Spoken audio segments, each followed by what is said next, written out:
اللہ تبارک و تعالیٰ نے یہاں پر بھی ذکر کیا کل قیامت کا دن ظالم اپنے ہاتھ کو چبائے گا کہ کاش میں نے فلاں کا اپنا یار نہ بنایا ہوتا۔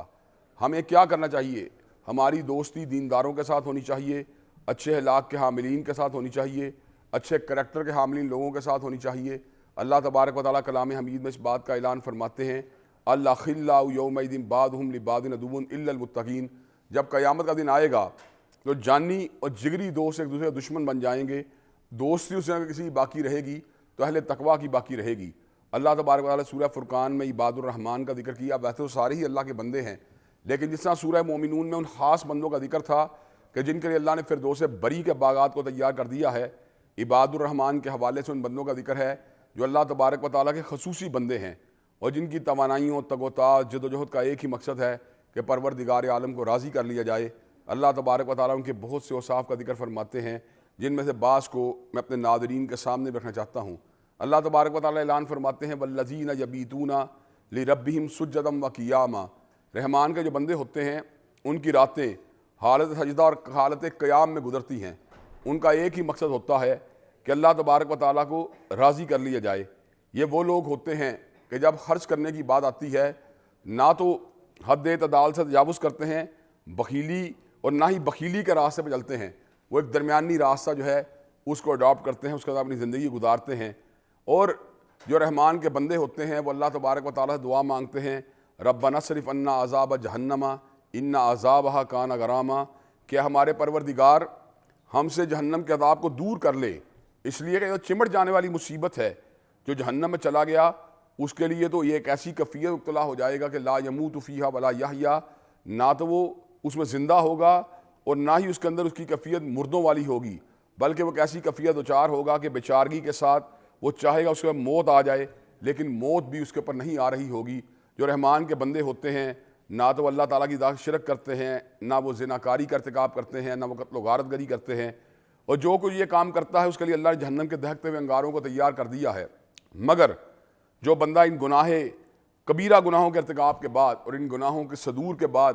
یہ چاہے کہ میں رحمان کے بندوں میں شامل ہو جاؤں تو اللہ نے اس کے لیے بھی ایک پرویژن اور اس کے لیے بھی ایک دروازہ کھول رکھا ہے الا من تاب وآمن وعمل عملا صالحا فاولئک یبدل اللہ سیئاتہم حسنات، کہ جو بھی ان اعمال شنیعہ کے ارتکاب کے بعد اللہ کی بارگاہ میں آ کر توبہ کرے گا، عمل صالح کرے گا، اپنے ایمان کو مستحکم کرے گا تو اللہ تبارک و تعالیٰ فقط اس کے گناہوں کو معاف ہی نہیں کریں گے بلکہ گناہوں کو نیکیوں کے ساتھ تبدیل فرما دیں گے۔ اس صورت میں اللہ نے اس بات کا بھی ذکر کیا جو رحمان کے بندے ہوتے ہیں جس وقت کسی لغو کام سے گزرتے ہیں تو ان کا گزرنے کا انداز بڑا ہی باوقار اور متانت اور عزت اور احترام والا ہوتا ہے، اور ایسے لوگ جو ہوتے ہیں وہ کبھی بھی لغو کاموں کے اندر انڈلج نہیں ہوتے۔ جو رحمان کے بندے ہوتے ہیں ان کے اندر یہ بات بھی پائی جاتی ہے کہ وہ جب جاہلوں کے ساتھ کلام کرتے ہیں اور جاہل ان سے کج بحثی کرتے ہیں وَإِذَا خَاطَبَهُمُ الْجَاهِلُونَ قَالُوا سَلَامًا، تو ان سے اپنی بات کو بڑھانے کی بجائے، کج بحثی کرنے کی بجائے، اپنا ٹائم ضائع کرنے کی بجائے سلام متارکت اختیار کر کے اپنا راستہ لیتے ہیں۔ اس بات کو سمجھتے ہیں کہ وقت اللہ تبارک و تعالیٰ کی بہت بڑی عطا ہے اور اس کا غلط استعمال ہے کہ اس کو کج بحثی میں ضائع کیا جائے۔ اور جو رحمان کے بندے ہوتے ہیں وہ اللہ تبارک و تعالیٰ کی آیات کے اوپر اندھے اور بہرے ہو کے نہیں گرتے بلکہ پوری توجہ سے ان کے اوپر غور و فکر کرتے ہیں۔ اور جو رحمان کے بندے ہوتے ہیں اللہ تبارک و تعالیٰ سے اپنی بیوی بچوں کے لیے دعا مانگتے ہیں ربنا ہب لنا من ازواجنا وذریاتنا قرۃ اعین واجعلنا للمتقین اماما، اے ہمارے پروردگار ہمارے بیوی اور بچوں کو ہماری آنکھوں کی ٹھنڈک بنا دے اور ہم سب کو متقین کا امام بنا دے۔ جن میں یہ اوصاف عالیہ پائے جاتے ہیں اور قابل قدر صفات پائی جاتی ہیں، ایسے لوگوں کے لیے اللہ تبارک و تعالیٰ جنت کے بالہانوں کو تیار کر رکھا ہے۔ اور اس صورت کے آخر میں جا کر اللہ تعالیٰ نے ایک اور بڑی ہی اہم بات کا ذکر کیا اور وہ بات بڑی قابل توجہ ہے۔ اللہ تبارک و تعالیٰ فرماتے ہیں قل ما یبأ بکم ربی لولا دعاؤکم، کہ اللہ کو تمہاری کوئی پرواہ نہیں اگر تم دعائیں نہ کرو۔ اللہ تبارک و تعالیٰ جو ہے مانگنے والوں کو پسند کرتے ہیں۔ دنیا والوں کا یہ شیوا ہے کہ مانگنے والوں سے ناراض ہوتے ہیں، جبکہ اللہ تبارک و تعالیٰ کو اس بندے کی کوئی پرواہ نہیں جو اپنے معاملات کے حل کے لیے اور اپنے معاملات کی بہتری کے لیے اللہ تبارک و تعالیٰ کی بارگاہ میں آ کے دعا نہیں کرتا۔ اس کے بعد سورۃ شعراء ہے اور سورۃ شعراء میں اللہ تبارک و تعالیٰ نے مغضوب اقوام کا ذکر کیا جو اللہ تبارک و تعالیٰ غضب کا نشانہ بنی، جن میں فرعونیوں کا ذکر آیا، حضرت نوح علیہ السلام کی قوم کا ذکر آیا، اسی طرح حضرت ہود کا ذکر آیا، حضرت صالح کا ذکر آیا، اسی طرح حضرت لوط علیہ السلام کا ذکر آیا، حضرت شعیب علیہ السلام کا ذکر آیا، اور تمام انبیاء علیہ السلام کے حوالے سے اللہ تبارک و تعالیٰ نے اس بات کو ذکر کیا کہ انبیاء علیہ السلام جب اللہ تبارک و تعالیٰ کے دین کی دعوت دیتے تھے تو ان کی دعوت میں نقطہ مشترک کیا تھا؟ وما اسألکم علیہ من اجر ان اجری الا علی رب العالمین۔ وہ اپنی دعوت کے بدلے کسی سے دنیاوی اجر کے متلاشی نہیں تھے، بلکہ ان کی ایک ہی تمنا اور ایک ہی طلب ہوتی تھی کہ اللہ تبارک و تعالیٰ اس کے بدلے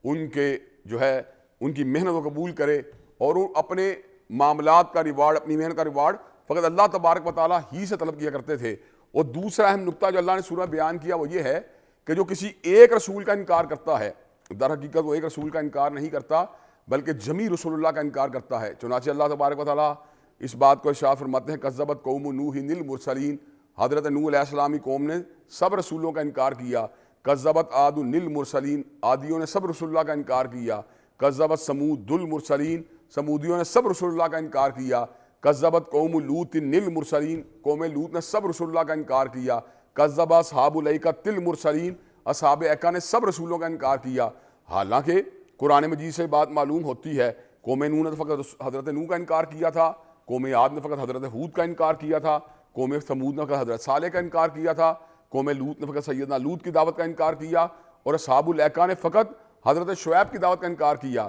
تو گویا کہ جو ایک نبی کا انکار کرتا ہے وہ جملہ رسول اللہ کا انکار کرتا ہے۔ یہی وجہ کہ اللہ تبارک و تعالیٰ کلام حمید میں اس بات کا اعلان فرماتے ہیں لا نفرق بین احد من رسلہ، کہ ہمیں اللہ تبارک و تعالیٰ کے رسولوں کے اوپر ایمان لاتے ہوئے کسی قسم کی تفریق نہیں کرنی چاہیے۔ ہاں جہاں تک تعلق گریڈز کی بات کا، رتبوں کی بات کا، یا ان کے جو اللہ نے اپنے پاس جو ان کی بزرگی عطا فرمائی ہے اس کے حوالے سے بات قرآن مجید ہی سے واضح ہوتی ہے۔ تلک الرسل فضلنا بعضهم علی بعض، کہ بعض رسول اللہ کو اللہ نے بعض کو فوقیت دے رکھی ہے۔ وہ فوقیت جو ہے گریڈز کے اعتبار اپنی جگہ پر ہے، لیکن جہاں تک تعلق ہے ان کے اوپر یقین رکھنے کا، ان کے اوپر ایمان رکھنے کا، تو ہمارا تمام رسولوں کے اوپر یکساں ایمان ہونا چاہیے۔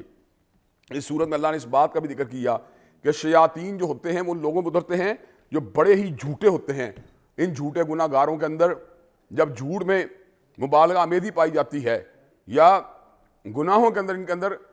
جو ہے حد درجے کی یعنی اضافہ ہو جاتا ہے تو پھر ان کے پاس شیاطین اترنا شروع ہو جاتے ہیں، اور ان کے ساتھ ساتھ وہ شعراء جو بلا مقصد شاعری کرتے ہیں، اور ان شعراء کی کیفیت یہ ہوتی ہے ایسی باتیں اپنی زبان سے نکالتے ہیں جن کے اوپر ان کا عمل نہیں ہوتا۔ اور ساتھ ہی ساتھ اللہ تبارک و تعالیٰ یہ بھی بات ارشاد فرماتے ہیں الم تر انہم فی کل واد یہیمون وانہم یقولون ما لا یفعلون، وہ وہم کی وادیوں میں ٹھوکریں کھاتے رہتے ہیں اور زبان سے ایسی باتوں کو نکالتے ہیں جن کے مطابق ان کا اپنا کریکٹر نہیں ہوتا۔